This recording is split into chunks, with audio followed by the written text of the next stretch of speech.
अस्सलामुअलैकुम वरहमतुल्लाहि वबरकातुहू। आपका इस्तकबाल है मेरे चैनल कुर्तुबा में।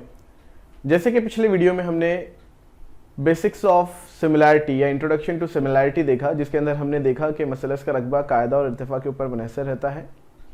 फिर हमने देखे कि अलग अलग मसलसों के इर्तिफा और कायदे किस तरीके से हम बना सकते हैं और मसलसों के किस्म के हिसाब से उनके इर्तिफा और कायदों का क्या मामला होता है। जिन स्टूडेंट्स ने नहीं देखा होगा वो इस वाले वीडियो में आई बटन पर क्लिक करके उसका रिवीजन कर ले।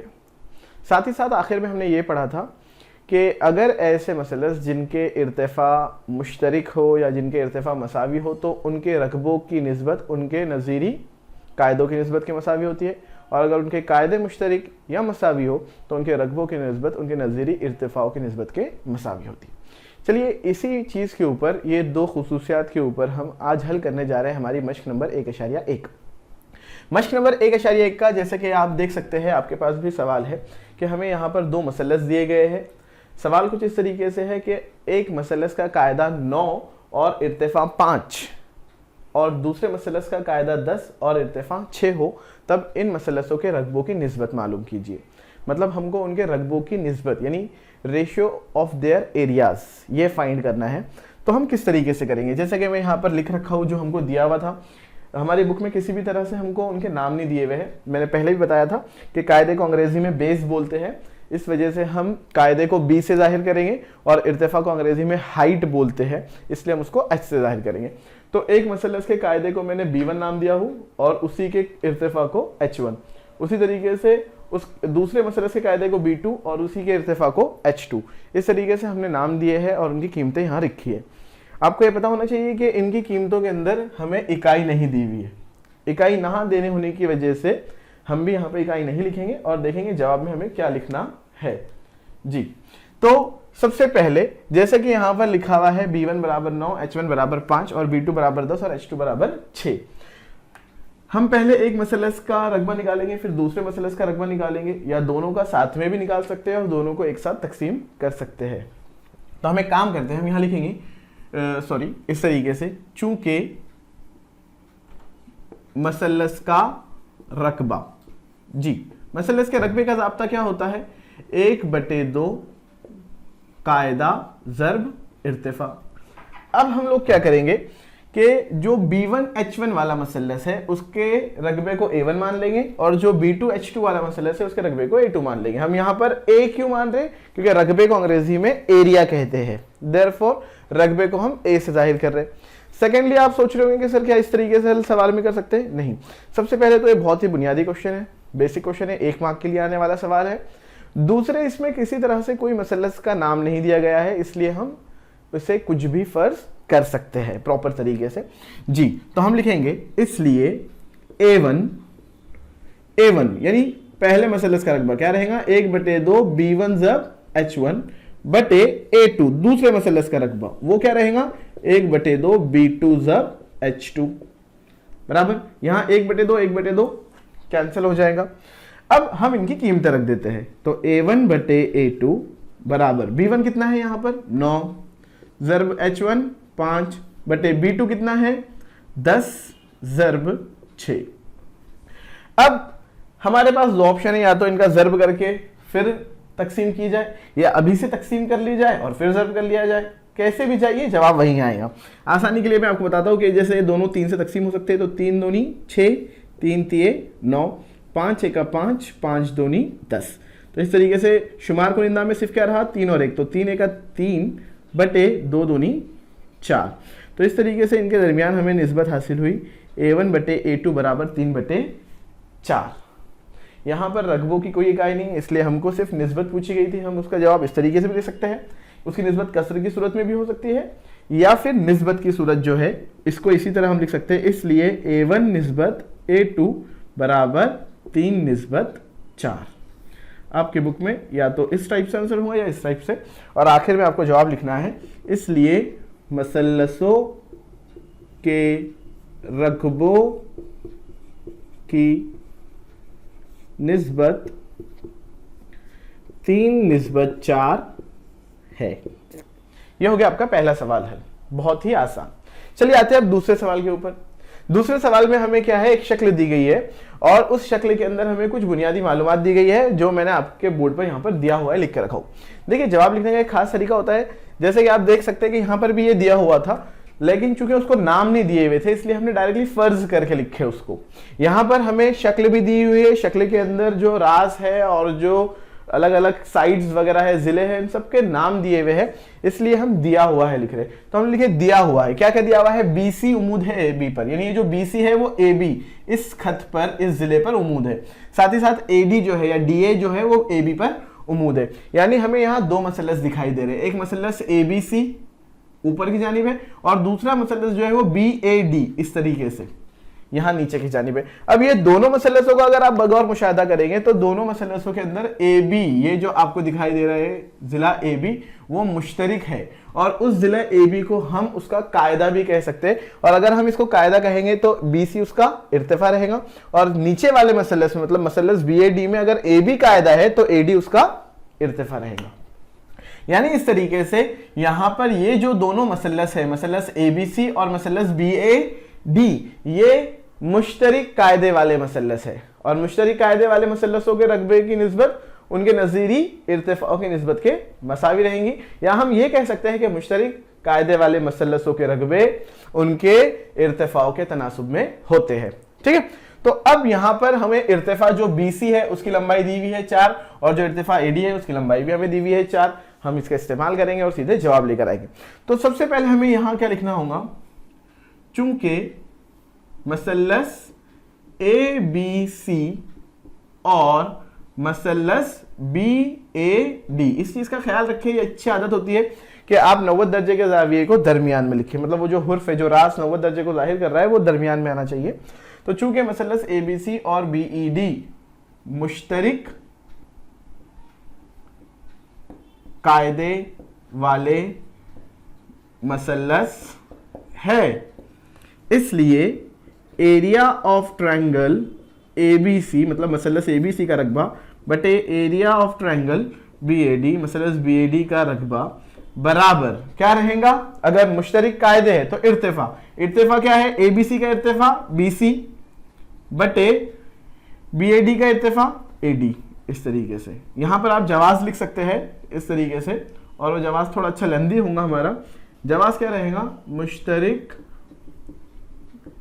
कायदे वाले मसलसों के रकबे इर्तिफा के तनासुब में होते हैं। ठीक है, इस तरीके से। अब यहां पर आपको सिंपली कीमत रख देनी है, बीसी की 4 दी हुई है लंबाई और एडी की 8।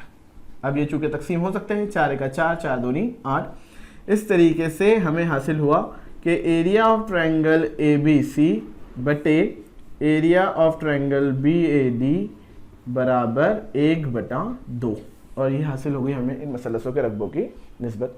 ये इंतहाई आसान सवालात है, 1 मार्क्स के वाले सवालात है। मैं उम्मीद करता हूँ कि आपको ये समझे होंगे, आप इसे नोट कर लीजिए। ठीक, चलिए अब तो हमने पहले 2 सवाल हल किए। देखिए तीसरा सवाल इस तरीके से है, किताब में से मैं आपको पढ़ के बताता हूँ। मुत्तसिल शक्ल में कता क्यू आर उमूद है कता पी एस पर, जैसे कि आप देख सकते हैं मैंने लिख के रखा हूँ कि कता जो क्यू आर है, देख रहे हैं आप क्यू आर, ये पी एस उमूद है इस तरीके से। साथ ही साथ क्या दिया हुआ है हमें कि कता क्यूटी उमूद है पी आर पर, ये जो क्यूटी कता है वो पी आर पर उमूद है। अगर क्यू आर बराबर 6, क्यू आर की लंबाई हमें कितनी दी हुई है, यहां से यहां तक 6, साथ ही साथ पी एस, पी से एस की लंबाई ये भी है 6, और उसी के साथ साथ पी आर, पी से आर की लंबाई है 12। तो क्यूटी मालूम करना है, क्या मालूम करना है, क्यूटी। जैसे कि बोर्ड पर भी मैंने लिख के रखा हूं, दिया हुआ है, ये सब मालूमात है। अब अगर इसको आप गौर से देखेंगे तो यहां पर आपके पास 2 ऑप्शन है, या तो आपको ये ऐसे 2 मसले सेलेक्ट कीजिए जिनके इर्तिफा या कायदे वगैरह कुछ तो भी दोनों में से एक चीज मुश्तरिक मिल जाए। जरा कोशिश कीजिए, देखिए तो क्या कॉम्बिनेशन बन सकता है। जी ऐसा कुछ नहीं दिखाई दे रहा है ना आपको। दरअसल में यहां पर अगर आप देखेंगे तो 2 है इस तरीके के मसलस। अगर आप देखेंगे मसलस पी एस आर, ये वाला मसलस देखेंगे PSR तो उसका इर्तिफा PS है और कायदा RS है। और अगर आप ये देखेंगे मसलस PQR तो ये जो मसलस PQR है इसका भी इर्तिफा PS है लेकिन कायदा QR है। क्यों? क्योंकि एक मुनफरजतुल ज़ाविया मसलस है और हमने पढ़ा है कि मुनफरजतुल ज़ाविया मसलस का इर्तिफा बाहर बनता है, बराबर। लेकिन मसला यह है कि इर्तिफा मुश्तरिक है लेकिन कायदे सिर्फ QR मालूम है, हमें RS ये कायदा लंबाई नहीं मालूम है ना। तो इसलिए ये सवाल कुछ अलग तरीके से है। दरअसल में ये जो है वो मसलस के रकबे के बुनियादी कंसेप्ट के ऊपर सवाल है।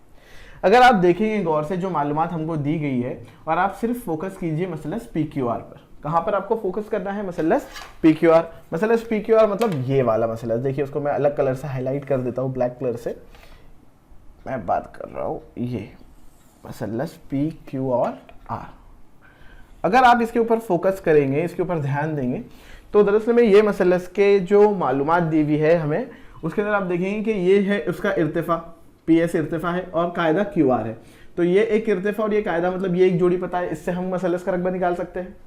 साथ ही साथ इसी मसलस का इर्तिफा QT भी है, दिखाई दे रहा है, और उसका कायदा PR भी है। तो हमें QT और PR ये भी उसके इर्तिफा और कायदे, मतलब एक ही मसलस के कायदे इर्तिफा की दो जोड़ियां हमें पता है।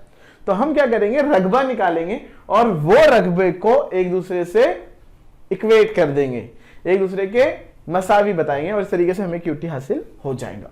तो चलिए सबसे पहले हम क्या करते हैं, यहां लिखते हैं चूंकि मसलस का रकबा, मसलस यहां पे क्या नाम दे रहे हैं हम? मसलस PQR। तो एरिया ऑफ ट्रायंगल PQR बराबर 1/2 कायदा। अभी हम क्या कर रहे हैं? पहले कायदा QR ले रहे है ना। अगर हमने कायदा QR लिए तो उस वक्त इर्तिफा क्या रहेगा? PS, बराबर। अब यहां पर हम कीमतें डाल देते हैं, 1/2 QR की कीमत कितनी है? 6 और PS भी 6। अब या तो आप इसे हल कर लीजिए या रहने दीजिए, कोई मसला नहीं। इसे चलिए हल कर लेते हैं हम। तो 2 का 2, 2 3 6, यानी इस तरीके से मसलस का रकबा हमें क्या मिल गया? एरिया ऑफ ट्रायंगल PQR बराबर 18, है ना। चूंकि हमें किसी तरह की कोई इकाई नहीं दी हुई है और रकबा जो होता है वो मुरब्बा में होता है, जैसा अगर सम होता तो मुरब्बा सम, मीटर होता तो मुरब्बा मीटर, लेकिन यहाँ पे इकाई नहीं दी हुई है इसलिए हम इसको लिखेंगे मुरब्बा इकाई। और एक काम करते हैं, इसको दे देते हैं मसावत नंबर 1। अब उसी मसलस का रकबा निकालेंगे लेकिन इस मर्तबा हम कायदे इर्तिफा की दूसरी जोड़ियां लेंगे। तो हम यहाँ लिखेंगे एरिया ऑफ ट्रायंगल, है ना। यहाँ पे आप ध्यान रख सकते हैं कि जिस तरीके से मैं चूके लिख रहा हूँ तो उसका आंसर इसलिए आना चाहिए। तो एरिया ऑफ ट्रायंगल PQR बराबर 1/2। इस मर्तबा में कायदा PR ले रहा हूं, देखिए कौन सा? PR। तो खुद ब खुद इर्तिफा क्या हो जाएगा? QT, है ना फन जी। अब यहां पर हम क्या करेंगे? कीमतें रखेंगे। तो 1/2 PR की कीमत है 12 और QT हमें मालूम नहीं है। अगर इसे हल कर ले तो 2 का 2, 2 6 12। इस तरीके से ये भी जो है वो रकबा है। किसका रकबा है? मसलस PQR का रकबा है। ये हो गई मसावत नंबर 2। अब अगर आप देखेंगे तो मसावत 1 और मसावत 2 दोनों के दोनों मसावत एक ही मसलस के रकबे को जाहिर कर रहे हैं, तो हम दोनों को इक्वेट कर सकते हैं, है ना। तो हम लिख देंगे मसावत 1 और 2 से। तो क्या हो जाएगा? मसावत 1 और 2 से, दोनों एक ही कीमतें हैं, दोनों को हम इक्वेट कर देंगे। यहां क्या बच रहा है? 6 ज़ब QT, तो 6 ज़र्ब QT बराबर 18। जब ज़र्ब के 6 उधर जाएंगे तो तकसीम के, यानी QT बराबर 18/6, यानी 6 का 6, 6 तिये 18। इस तरीके से हमें QT क्या हासिल हुआ? QT की लंबाई रहेगी 3 और ये हमारा जवाब है। ठीक है, इस तरीके से आपको ये हल करना है। चलिए आ जाइए अब चौथे सवाल पर। जहां तक आप चौथे सवाल देखेंगे, इसको थोड़ा करेक्ट कर लीजिए। चौथे सवाल को अगर मैं आपके सामने पढ़ता हूं, किताब में आपके सामने चौथा सवाल कुछ इस तरीके से दिया हुआ है। मुत्तसिला शक्ल में AD मुतवाजी है BC के, AD और BC मुतवाजी है। इस चीज को मैंने भी यहां पर दिया हुआ है, मैं नोट करके रखा हूं। देखिए बहुत से बच्चों को ज्योमेट्री हार्ड लगता है और ये समझ में नहीं आता है कि सर ज्योमेट्री के जवाब की शुरुआत कैसे करना है, क्या करना है। तो मैं आपको ये कहूंगा कि जब भी आपको ज्योमेट्री का क्वेश्चन सॉल्व करना है तो दिया हुआ है से शुरुआत कीजिए। कहां से शुरुआत कीजिए? दिया हुआ है। कभी भी हमने दिया हुआ है से शुरुआत करना चाहिए और दिया हुआ है के जरिए ही सवाल को आगे बढ़ाना चाहिए, उसी के जरिए हमें जवाब मिलना शुरू हो जाते हैं। तो सबसे पहली चीज यहाँ क्या दी हुई है कि AD मुतवाजी है BC के, तो AD मुतवाजी है BC के। उसके बाद क्या दिया है कि एपी उमूद है बीसी पर, जो एपी है वो बीसी पर उमूद है। अगर ये दो बातें हो तब हमें मसलस एबीसी और मसलस बीसीडी इनके रकबों की क्या निकालनी है, निस्बत। हम एक काम करते हैं, दोनों में से एक मसलस को थोड़ा अलग कलर से हाईलाइट कर देते हैं। मिसाल के तौर पर फर्ज कर लीजिए ये हमारा मसलस ए बी सी है ना, ये वाला मसलस है, इसको मैं एक अलग रंग से हाईलाइट ताकि समझने में आसानी हो। यह है हमारा मसलस एबीसी, इसकी निस्बत हमें किसके साथ निकालनी है, बी सी डी के साथ, ठीक है, इस तरीके से। अब अगर आप देखेंगे तो ए बी सी इस मसलस का कायदा बीसी है और इर्तिफा एपी है ना, क्योंकि इर्तिफा बोले तो किसी रास से मुकाबिल के जिले पर खींचा गया उमूद, तो मसलस एबीसी का रास ए है, उससे खींचा गया उमूद क्या है, एपी है, इसलिए ये इर्तिफा, तो ये कायदा। अब अगर आप देखेंगे मसलस बीसीडी, तो मसलस बीसीडी में कायदा बीसी है लेकिन इर्तिफा यहां पर मौजूद नहीं है। इसका इर्तिफा हासिल करने के लिए हम क्या कर सकते हैं कि हम डी से मुकाबिल के जिले पर उमूद खींचने जा रहे हैं। सॉरी, कभी भी एक बात ध्यान रखिए कि जब भी आप कोई अमल कर रहे हो, कोई खत आप बना रहे हो, तो अगर उसको आप अलग तरीके से जाहिर करते हैं, जैसे मैं यहाँ डॉटेड लाइन से बना रहा हूँ, यानी के लिए समझ में आता है कि भाई शक्ल का हिस्सा नहीं है, ये हमें नहीं दिया हुआ था, ये हमने खुद ने बनाया है, ये अमल में शामिल हो जाता है। और इसको फर्ज कर लीजिए हम क्यू नाम दे देते हैं कि डी क्यू। तो ये जो डी क्यू आपको दिखाई दे रहा है ना, डी क्यू इर्तिफा है किसका, मसलस बी सी डी का इर्तिफा, और उसका कायदा क्या रहेगा, बी सी रहेगा। मतलब दरअसल में ये जो दोनों के दोनों मसलस है, इनके इर्तिफा जो है वो डी क्यू और एपी है, और कायदे जो है इसका भी बीसी और इसका भी बीसी है। साथ ही साथ ये एक अहम बात मैं आपको बताता चलूं कि यहां पर हमें दिया हुआ है कि एडी और बीसी मुतवाजी है। अगर दो मुतवाजी खतूत के दरमियान उमूद खींचे जाए तो खींचे गए उमूदों की लंबाई भी मसावी होंगी। यानी आप देख सकते हैं कि एपी और डी क्यू दरअसल में जो दो मुतवाजी खत एडी और बीसी है, उनके दरमियान के उमूद है, मतलब उनकी लंबाई भी मसावी है ना। अब उनके इर्तिफा भी मुश्तरिक है और कायदे भी मुश्तरिक है, मतलब जाहिर सी बात है कि दोनों के रकबे कैसे रहेंगे, मसावी, मतलब निस्बत आएंगी एक निस्बत एक। लेकिन इसे हमें साबित करना है, तो हम इसे साबित कैसे करेंगे, हम सबसे पहले यहां पर अमल लिख लेंगे, है ना। अमल हमने क्या किए, हमने उमूद खींचे डी क्यू, किसके ऊपर उमूद खींचे, बीसी पर। तो हम लिखेंगे अमल में हमने ये काम किया भाई कि डी क्यू उमूद है बीसी पर, यह हमने अमल यानी हमने बनाया, कंस्ट्रक्शन जिसको बोलेंगे अंग्रेजी में। अब इसको हम साबित करते हैं, साबित को हम सबूत लिख देते हैं यहाँ पे इस तरीके से, या हल भी लिख सकते हैं आप। अब हम शुरुआत कैसे करेंगे, सबसे पहले हम लिखेंगे कि एडी और बीसी ये दोनों जो खत है वो मुतवाजी है। तो हम लिखेंगे चूंकि एडी मुतवाजी है बीसी के, ये आपको क्या है दिया हुआ है। साथ ही साथ और क्या बात है, बात यह है कि एपी उमूद है बीसी पर और डीक्यू उमूद है बीसी पर, दोनों के दोनों एक ही खत पर उमूद है, और ये दोनों नुकात जो है वो एडी के नुकात है। अब देखिए मुतवाजी खत, उनके बीच में उमूद, तो अभी मैंने आपको बताया कि अगर मुतवाजी खतूत के बीच में उमूद खींचे जाए तो उनकी लंबाई कैसे होती है, मसावी होती है। तो हम लिख देंगे इसलिए एपी मुतमासिल या मसावी है डी क्यू के। अगर आप चाहे तो इन्हें कता या उमूद इस तरीके से लिख सकते हैं ताकि समझने में आसानी हो, है ना। कता, इसे हम दे देते हैं मसावात नंबर 1। ये हो गया हमारे मसावात नंबर 1। अब चलिए उनके हम रकबों की बात करेंगे। किसकी बात करेंगे, रकबों की। तो हम रकबों की बात जब करेंगे तो मसलस एबीसी का रकबा और मसलस बीसीडी का रकबा। तो हम यहां लिख देंगे चूंकि मसलस ए बी सी और मसलस बी सी डी मुश्तरिक कायदे और मसावी इर्तिफा वाले मसलस है। मतलब वो ऐसे मसलस है जिनके कायदा मुश्तरिक है, बीसी दोनों में है ना, और इर्तिफा जो है वो कैसे है, मसावी, जो कि मसावत नंबर 1 में लिखा हुआ है।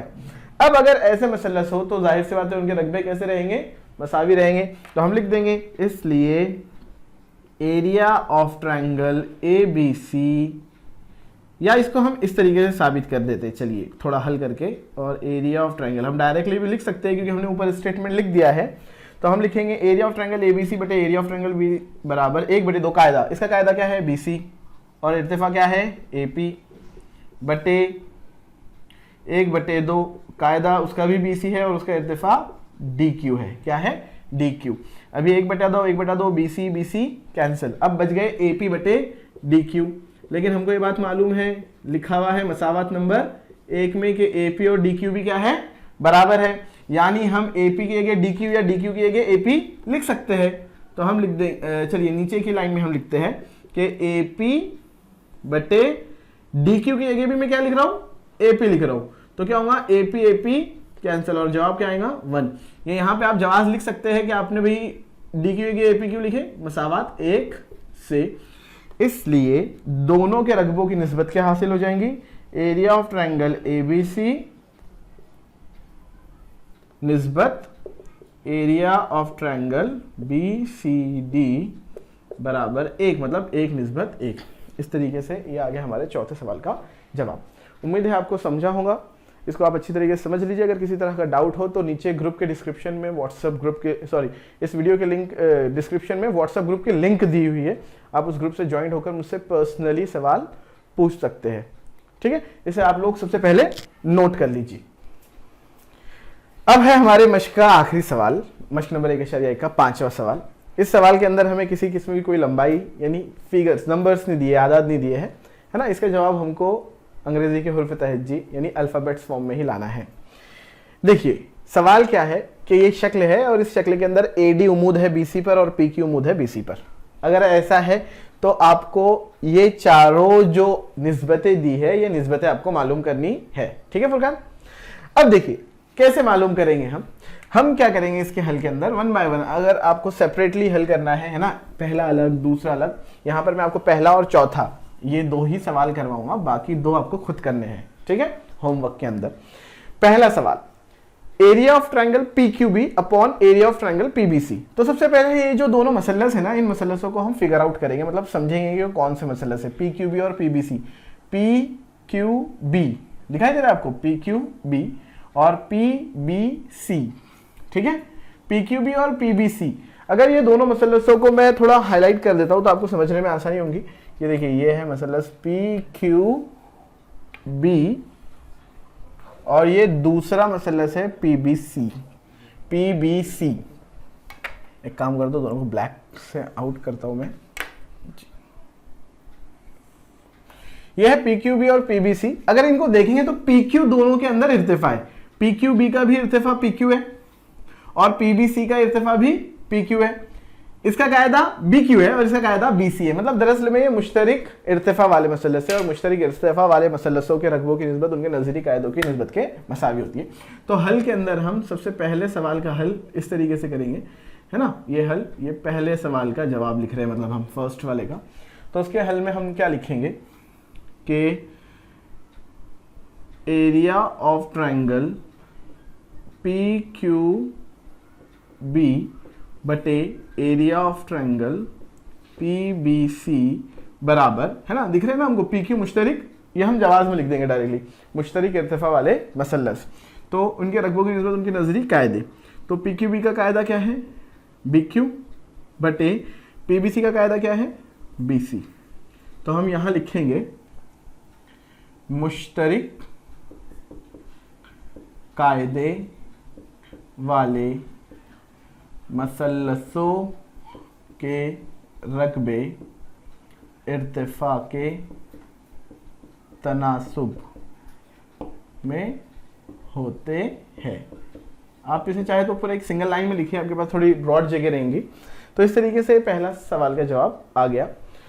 चलिए अब चौथे के ऊपर आते हैं। जहां तक चौथे सवाल का मामला है तो मसलस ADC और PQC, देखिए मसलस ADC और मसलस PQC, है ना, ADC और PQC, ना ही इनके मुश्तरिक मसावी है ना ही इर्तिफा मसावी है।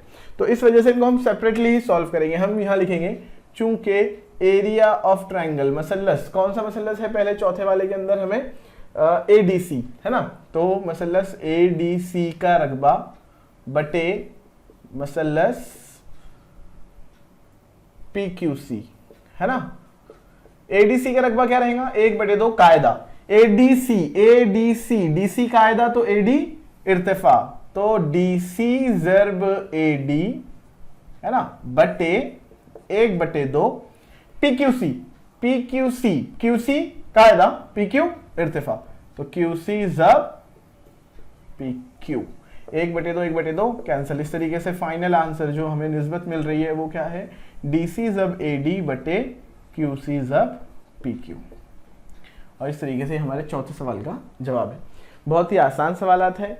बाकी के जो 2 सवालात हैं, सवाल नंबर 2 और सवाल नंबर 3, ये आपको होमवर्क में करना है, ठीक है, इसे आप नोट कर लीजिए।